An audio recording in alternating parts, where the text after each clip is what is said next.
Mr. Brown, you did attempt to reach out to the police union. The telephone message was left on.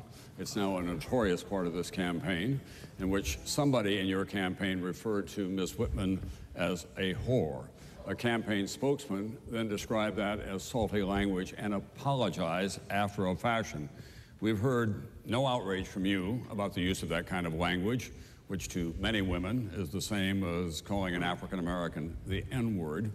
Have you been in charge of the investigation of your campaign to find out who was responsible for using that phrase? I don't agree with that comparison, number one. Number two, this is a 5-week-old private conversation picked up on a cell phone with a garbled transmission, very hard to detect who it is. This is not, well, I don't want to get into the term and how it's used, but I will say the campaign apologized promptly, and I affirm that apology tonight.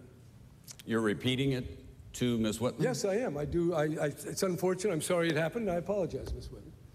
So, Jerry, it's not just me. It's the people of California who deserve better than slurs and personal attacks. That's not what California is about. It is not our better selves.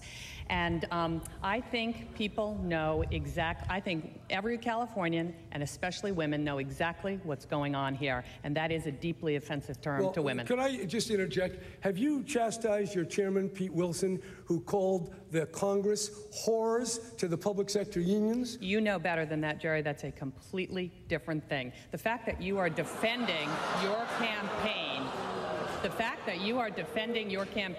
for a slur and a personal attack on me, I think it's not befitting of California. It's not befitting of the office that you're running for. It's unfortunate. Private conversation. I'm not even sure it's legal because you have to get the consent of all the parties, and there's lots of people talking. So, again, Ms. Whitman, I'm sorry it happened. That does not represent anything other than things that happen in a campaign. But the issue there, of course, is pension reform, and the fact you got the endorsement of that union, I didn't, because they said I'd be too tough on unions and public employee pensions, and I'll take that.